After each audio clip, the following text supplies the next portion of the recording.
ಅಸ್ಸಲಾಮು ಅಲೈಕುಂ ವರಹಮತುಲ್ಲಾಹಿ ವಬರಕಾತು. ಬಿಸ್ಮಿಲ್ಲಾ ವಲ್ಹಮ್ದುಲಿಲ್ಲಾ ವಸ್ಸಲಾತು ವಸ್ಸಲಾಮು ಅಲಾ ಅಶರಫಿಲ್ ಮುರ್ಸಲೀನ್ ವ ಅಲಾ ಆಲಿಹಿ ವಸ್ವಹ್ಬಿಹಿ ಅಜ್ಮഈನ್. ಅಮ್ಮಾ ಬಾದ್. ಮೂವರು ಒಟ್ಟಿಗೆ ಇರುವಂತಹ ಸಂದರ್ಭದಲ್ಲಿ ಇದನ್ನು ಹೇಳಬೇಡಿ.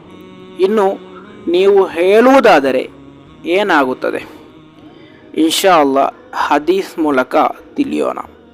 ಇಮಾಮ್ ಮುಸ್ಲಿಂ ರಲಿಯಲ್ಲಾಹು ಅನ್ಹು ರವರು ವರದಿ ಮಾಡಿದಂತಹ ಹದೀಸ್ ಅಬ್ದುಲ್ಲಾ ರಲಿಯಲ್ಲಾಹು ಅನ್ಹು ರವರಿಂದ ನಿವೇದನೆ. ಕಾಲ ಮಹಾನರು ಹೇಳುತ್ತಾರೆ, ಕಾಲ ರಸೂಲುಲ್ಲಾಹಿ ಸ್ವಲ್ಲಲ್ಲಾಹು ಅಲೈಹಿ ವಸಲ್ಲಂ, ಪ್ರವಾದಿ ಸ್ವಲ್ಲಲ್ಲಾಹು ಅಲೈಹಿ ವಸಲ್ಲಮರು ಹೇಳಿದರು, ಇಜಾ ಕುಂತುಂ ಸಲಾಸತನ್, ನೀವು 3 ಮಂದಿ ಒಟ್ಟಿಗೆ ಇರುವಂತಹ ಸಂದರ್ಭದಲ್ಲಿ, ಫಲಾ ಯತನಾಜ ಇಸನಾನಿ, ಇಬ್ಬರು ರಹಸ್ಯವನ್ನು ಹೇಳಬಾರದು. ಅಂದರೆ 3 ಒಟ್ಟಿಗೆ ಇರುವಂತಹ ಸಂದರ್ಭದಲ್ಲಿ ಒಬ್ಬರನ್ನು ಹೊರತುಪಡಿಸಿ ಇಬ್ಬರು ರಹಸ್ಯವನ್ನು ಹೇಳಬಾರದು. ದೂನಲ್ ಆಖರ್, ಅಂದರೆ ಒಬ್ಬರನ್ನು ದೂರ ನಿಲ್ಲಿಸಿ ಇಬ್ಬರು ರಹಸ್ಯವನ್ನು ಹೇಳುವುದು. 3 ಒಟ್ಟಿಗೆ ಇರುತ್ತಾರೆ, ಆದರೆ ರಹಸ್ಯ ಹೇಳುವಂತಹ ಸಂದರ್ಭದಲ್ಲಿ ಒಬ್ಬರನ್ನು ಹೊರತುಪಡಿಸಿ ಇಬ್ಬರು ರಹಸ್ಯವನ್ನು ಹೇಳುವಂತಹ ಒಂದು ಸ್ವಭಾವ ನಿಮಗೆ ಇರಬಾರದು.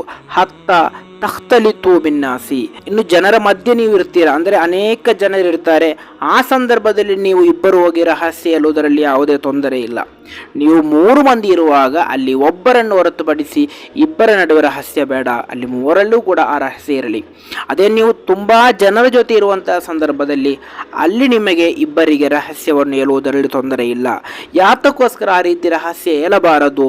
ಮಿನ್ ಅಜ್ಲಿ ಅನ್ ಯುಹ್ಜಿನಹು, ಖಂಡಿತವಾಗಿಯೂ ನೀವು ಹೊರತುಪಡಿಸಿದಂತಹ, ನೀವು ಹೊರಗೆ ನಿಲ್ಲಿಸಿದಂತಹ ಆ ವ್ಯಕ್ತಿಗೆ ಅದು ನೋವು ಉಂಟು ಮಾಡಲಿದೆ, ಆದ್ದರಿಂದ ಅದಕ್ಕೆ ನೀವು ನಿಲ್ಲಬೇಡಿ ಎಂದು.